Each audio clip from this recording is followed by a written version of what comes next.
They thought I'd forgotten how to count, how to read a statement, how to notice money slipping through my fingers. But I've been keeping accounts longer than they've been alive. I'm Vivian Ellis, 72 years old, and I've balanced my own books since I was 16.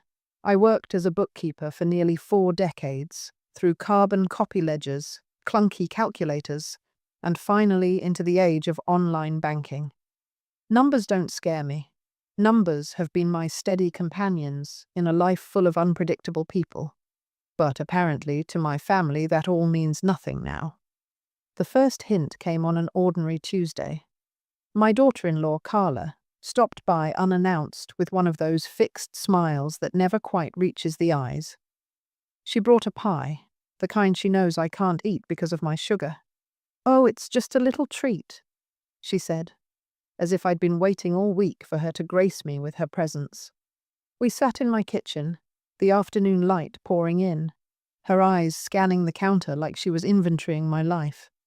I thought maybe she was just bored, making small talk while her coffee cooled. But then she said it casually, like we were discussing the weather. "Vivian, have you thought about letting us help you with your finances?" I laughed. I actually laughed, because I thought she was joking. I've been independent my whole life. My late husband and I built what we have with careful planning and long hours. But before I could answer, she pressed on. "You know, it's a lot to manage at your age. Bills, bank accounts, investments. It can be overwhelming, and mistakes get costly." The words sat there between us, heavy and condescending. At my age, I wanted to tell her that I could still reconcile an account down to the penny in under an hour, faster than she could figure out a grocery budget. But I stayed quiet. The real blow came 2 days later when my son, David, showed up with Carla again, this time with papers. They called it a family meeting, though no one had asked if I wanted one. David leaned on the back of the chair like he was about to deliver a business proposal. "Mum," he said, "we just think it's best if we take some of the burden off you. You've done so much for us over the years, and now it's our turn." I asked him what kind of burden he was talking about. "Handling money," he said plainly. "You shouldn't have to worry about it. We can take over the accounts, make sure everything's paid on time, invest wisely. That way, you can relax." Relax. As if sitting back and letting them play banker with my life savings would somehow ease my mind. Carla slid the papers toward me. Power of attorney. Full access to all my accounts. Her voice was smooth, but her eyes were sharp. "It's just a formality. We'd never do anything without telling you first." I looked at both of them, studying the familiar faces that had once been my safe place. My son, who I'd raised with scraped knees and late-night homework. His wife, who I'd welcomed into the family with open arms. And I realized, in that moment, that this wasn't about helping me. This was about control. I didn't sign that day. I told them I'd think about it. I smiled, thanked them for their concern, and watched them walk out the door with their pie dish. And as I closed that door, my mind was already working not on how to stop them from taking over, but on how to make sure they'd never get the chance. Because if they thought age had dulled my mind, they were about to learn just how sharp it could still be. 2 days after that little family meeting, my phone rang early in the morning. David's name flashed on the screen. I hesitated before answering, not out of fear, but because I already knew this wasn't going to be a normal call. "Mum," he began, his voice that strange mix of forced cheer and quiet authority. "Carla and I talked about it more, and we think it would be easier if we came over today and just got the paperwork done. That way you won't have to think about it anymore." I told him I had plans. He said, "Well, we'll just come by before that." And that was that. By noon, they were back in my living room, their coats draped neatly over my armchair like they owned the place. David set a leather folder on my coffee table, too fancy for anything good. and opened it to reveal the same stack of documents I'd seen before. Carla smiled, the kind of smile you'd give a child about to take medicine. Vivian, we've already filled in the basics for you. All you have to do is sign. It'll make things so much simpler for everyone. Everyone. As if I wasn't part of that group anymore. I picked up the top sheet and skimmed it, though I already knew what it was. General power of attorney. Full access to every account. Authority to make financial decisions in my best interest. That last phrase made me want to laugh or spit. David sat forward. Mum, you've always been so careful with money. But you know how scams are these days, how complicated online banking can be. We just don't want you to get caught up in something. Carla jumped in before I could respond. And it's not just about protecting you, it's about protecting the family. If something happened, we'd be able to step in right away. Protecting the family. There it was. The quiet suggestion that my life's work was no longer mine to control. That my savings and home and security now belonged to some collective we that had nothing to do with my wishes. I set the papers down carefully. I appreciate the thought, I said, but I'm not ready to hand over everything. David sighed, in that way adult children sometimes do when they forget you once changed their diapers. Mum, don't make this harder than it needs to be. I felt my stomach tighten, but I kept my voice even. David, I've been managing my finances for over 50 years. I'm not suddenly incapable. Carla leaned in. We're just trying to help. You've been forgetting little things lately. Remember last month, when you couldn't find your checkbook? I remembered. I also remembered that she was the one who'd borrowed it, just to write a quick check, and never put it back in the drawer. But I let that one pass. Instead, I said, I'll think about it. David's jaw tightened. All right, but don't take too long. We can't plan around uncertainty forever. They gathered their things, leaving the papers neatly stacked on the coffee table like bait. As the door clicked shut behind them, I didn't touch the folder. I didn't need to. I'd already decided they were never getting their hands on my accounts. But I also knew something important. People who come for your money once will come again, and the next time, they'll be more prepared. If they thought I was just going to sit quietly until they wore me down, they were in for a surprise. Because this time, I was going to be the one doing the planning. The papers sat untouched on my coffee table for 2 days. I didn't move them, didn't even glance their way, though every time I walked past, I felt their presence like a shadow. On the 3rd day, I went to town for groceries. As I swiped my card at the register, the cashier frowned. Declined, she said, like it was my fault. My heart didn't race, not yet, but my mind sharpened. I tried again. Same result. I paid in cash, which I always keep in my purse for emergencies, and drove straight to the bank instead of going home. Marilyn, the branch manager, has known me since my bookkeeping days. She greeted me with a warm smile that faded when she saw my expression. Vivian, what's wrong? I slid my card across the counter. Apparently, it doesn't work anymore. She tapped at her computer, eyes scanning the screen, then her lips pressed into a thin line. It looks like there's been a lot of activity on your account this week. Large purchases, travel bookings, even some wire transfers. Travel? I asked. She nodded. 2 tickets to Cancun, 5-star resort. The number she read out wasn't small. My chest went cold. Who's authorized on this account besides me? I asked, though I already knew the answer. Marilyn hesitated. David Ellis. So they hadn't even waited. They'd found some old joint account we'd opened years ago when he was in college, back when I was helping him manage his bills, and used that as their way in. I'd forgotten it even existed. They must have dug through my records, found the connection, and decided it was good enough. Marilyn leaned closer, lowering her voice. Vivian, I've seen situations like this before. They start small, then it snowballs. You need to secure your accounts. Her concern was genuine, and it stung. Not because I doubted her, but because hearing it from someone else made it real. I told her I'd handle it, but that I needed a few days. I wasn't ready to tip my hand yet. I wanted to see just how far they would go. Over the next 4 days, I checked my online banking quietly, at odd hours, like I was sneaking into my own life. Each time the numbers had shifted withdrawals, luxury stores, restaurant bills that could feed me for a month. And each time, I wrote them down in a small notebook I kept in the drawer under my phone. On Friday night, I saw a charge for a diamond bracelet. Saturday morning, a rental for a black SUV. Sunday, another plane ticket, this time to Las Vegas. It was like watching termites eat through the beams of a house. Slowly, quietly, and with no shame. I never called them. I never confronted them. Not yet. Because there's a rule I learned a long time ago.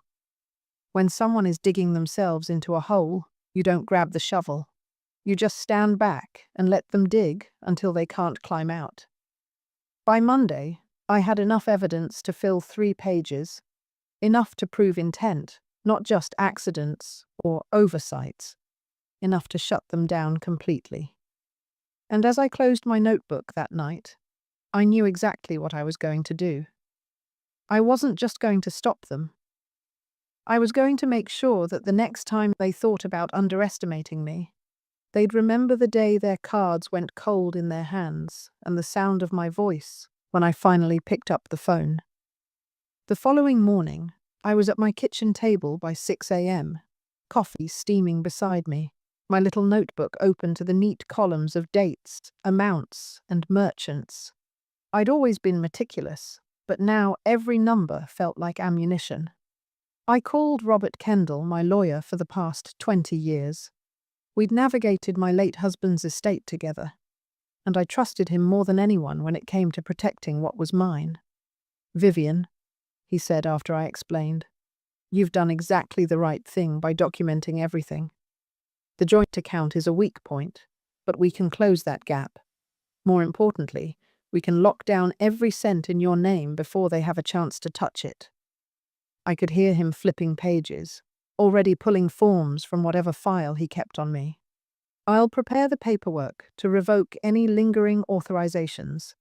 We'll freeze the compromised account immediately, transfer your funds to a new one with restricted access, and change all your online credentials. But Vivian," his tone shifted, "once you do this, they'll know. There's no going back." "I'm counting on it," I said. Robert chuckled softly, but I could tell he understood. After our call, I rang Marilyn at the bank. We arranged a discreet appointment for Wednesday morning, first slot of the day. She promised to have everything ready for signatures. Then came the hardest part, the waiting. David and Carla stopped by twice that week, all smiles, asking if I'd made a decision yet. Carla even brought a folder of investment opportunities she thought I'd like, complete with glossy photos of vacation rentals. I kept my voice warm, my expression agreeable. "I'm still thinking," I said, as if I were weighing the color of drapes rather than the future of my entire life's savings. Inside, I was cold steel. Each night, I added to my notebook. The Cancun resort payment was followed by spa bookings and private car services. The Las Vegas flight sprouted a string of high-end restaurant charges. They weren't even trying to hide it. On Tuesday night, I took a walk around my garden. The summer air was thick with the scent of lavender, and the cicadas were humming. I thought about all the times I'd helped David the down payment on their first house, the checks for Christmas when money was tight, the little loans I never asked them to repay. And now, here I was, watching them strip my accounts bare under the guise of protecting me. It wasn't just theft, it was arrogance, the kind that assumes you're too old to notice, too tired to fight, too afraid to burn the bridge. But they'd forgotten something. I'd lived through harder years than they could imagine. I'd balanced budgets through recessions, buried a husband, rebuilt a life alone. I knew how to fight without ever raising my voice. Wednesday morning, I dressed in my navy cardigan, the one I wear when I want to look especially composed, and drove to the bank. Marilyn was waiting in her office, papers neatly stacked, her pen uncapped. We worked through each account methodically. New numbers, new passwords, old authorizations revoked. I signed each page with steady hands, the way I'd done 1,000 times before. By the time I left, every cent was locked tighter than a safe. The joint account was closed, the funds moved. My investments were shifted to a separate trust, with me as sole trustee. The trap was set. Now, I just had to wait for them to step into it. It happened faster than I expected. By Thursday afternoon, less than 24 hours after I'd locked everything down, the first call came in. I let it ring. The second came minutes later, then the third. By the fourth call, my voicemail was full of Carla's voice rising, sharp, but trying to sound calm. "Vivian, there's been some sort of bank mix-up. We're at the store and none of our cards are working. Can you call us back?" I didn't. I spent that afternoon on my porch with a glass of iced tea, watching the neighbors' kids ride their bikes, the sun dipping behind the maple trees. My phone kept vibrating on the side table, each buzz a little reminder that they were feeling what they'd hoped I'd never feel: helpless. By evening, the tone had shifted. "Mum, it's David. We can't pay for dinner. This is embarrassing. Can you call the bank and sort it out?" I imagined them sitting at a table, the server standing by, the polite but firm look in their eyes as the payment machine beeped in denial. I almost smiled. The next morning, the calls started earlier. Carla again. No pleasantries this time. "Vivian, this is serious. The utility payment bounced, and the mortgage draft didn't go through. If you're having trouble with your accounts, you need to let us help." That last word, help, made me laugh out loud. At 10 a.m., Marilyn called from the bank. "Vivian, just so you know, your son was here this morning. He tried to access your accounts, claimed it was urgent. I told him politely that without authorization there was nothing we could do. He wasn't happy." "I'm sure he wasn't," I said. By noon, David showed up at my door. He didn't knock softly. It was the kind of knock that says the knocker thinks they own the place. I opened it just enough to stand in the frame. "What's going on?" he demanded. "All our cards are declined, the mortgage bounced, and Carla's travel booking got cancelled. Did you freeze the accounts?" I met his gaze evenly. "I secured my accounts." "That's the same thing," he snapped. "No," I said. "It's not. The difference is I secured my money, which, last I checked, is not the same as your money." His jaw worked, but no words came out. Carla stood behind him, arms crossed, eyes darting toward the street like she didn't want the neighbors to see. "Mum, you can't just—" he began. "I can," I said. "And I did. You've been using my accounts without permission. Cancun? Las Vegas? Jewelry? Did you think I wouldn't notice?" Carla's lips parted, ready to deny it, but I held up my hand. "I have every transaction written down, every date, every amount, and I've spoken to my lawyer. If you try to touch a cent again, we'll take this to court." David's face reddened. "We were helping you." I let out a small, humorless laugh. "If that's your idea of help, I'll pass." They left without another word, the tension between them thick enough to see. I watched them go, my hands steady, my heart calm. For the first time in weeks, the balance both in my bank and in my life was exactly where it belonged. But I wasn't done yet. The financial freeze was only step one. By Saturday, the ripples of my little maneuver had turned into full-blown waves crashing over them. I didn't have to imagine the scene word reached me through my friend Joyce, who works at the bistro downtown. She called that afternoon, voice low and amused. "Vivian, you'll never guess who came in for brunch this morning. You're David and Carla, all dressed up like they were about to be photographed for a magazine." I smiled into the phone. "Let me guess. They didn't stay long. Oh, they stayed long enough to order the lobster Benedict and a bottle of champagne. But when the bill came, Joyce paused for dramatic effect. The card machine beeped, declined, twice. Then they tried another one. Same result. The whole table went quiet. I could picture it perfectly. Carla's frozen smile, David fumbling with his wallet, the other diners pretending not to stare while actually watching every second. They left in a hurry, Joyce continued. Cash tip small.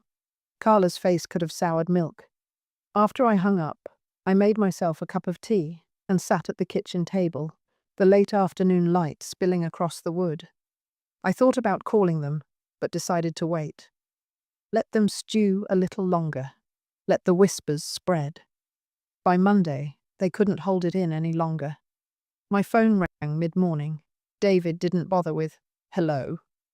"This has gone too far, Mum." His voice was tight, brittle. "You've embarrassed us in public.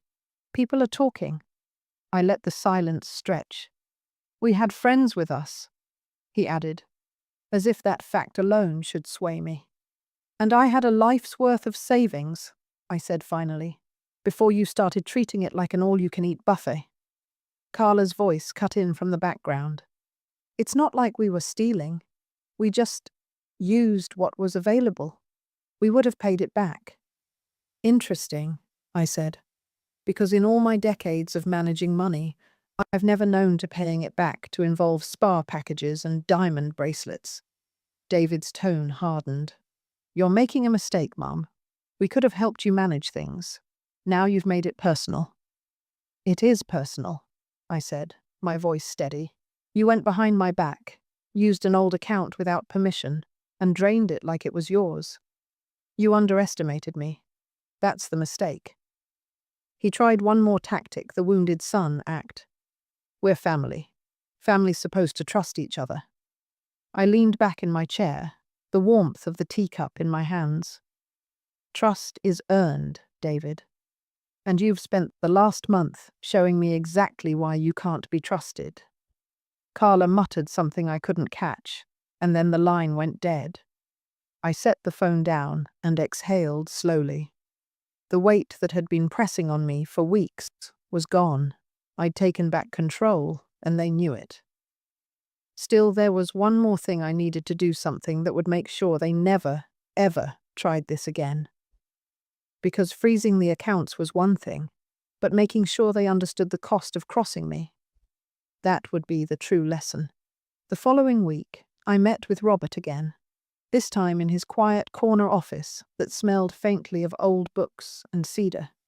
I slid my notebook across the desk. Every transaction, every date, every amount. He flipped through the pages, nodding slowly. "Vivian, this is airtight. If they try to claim misunderstanding or accident, these records will bury that argument." I told him I didn't want to drag it through court. Not yet. My goal wasn't to destroy my family in public. It was to make sure they understood the terms of our relationship going forward. Robert smiled. "Then I suggest we make those terms legally binding." By Friday, the paperwork was done. I had new accounts, a living trust with me as the sole trustee, and an ironclad clause that no family member could touch a penny without my written, notarized consent. Robert even helped me draft a letter, polite, formal, and impossible to misinterpret, outlining the changes. I mailed it to David and Carla, certified delivery. I wanted their signatures confirming they'd received it. The call came 3 days later. David's voice was low, measured. "So this is it? You've locked us out of everything." "Yes," I said, "and I've documented why. If you try to dispute it, my lawyer will be happy to show a judge the evidence." There was a pause, then a sigh. "We were just trying to—" "Don't," I interrupted. "Don't insult me with another lie." Silence again. "I'm still your mother," I said, "but I'm no one's bank. If you need help, you can ask, but you'll never again take without permission." He muttered something like, "Fine," before hanging up. The next weekend, I went to the market. As I stood in line, I saw Carla 2 registers over. She glanced my way, then quickly looked down, her cheeks flushed. Her cart was sparse basic groceries, no imported cheeses or bottles of wine this time. It wasn't victory I felt exactly, more like balance, like the scales had finally evened. That night, I sat on my porch with a pot of chamomile tea, the summer air warm against my skin. My accounts were safe, my independence was intact, and my family, whether they liked it or not, now knew that age hadn't dulled my mind, it had sharpened it. I thought back to the day they'd said I was too old to handle money. The irony made me smile, because in the end, it wasn't my years that worked against me. It was theirs, their impatience, their greed, and I made sure they paid for it every declined card, every awkward public moment, every reminder that they couldn't control me. I'll leave them with their pride if they can find it again. But my money, my home, my life, those are mine. And that's how it will stay.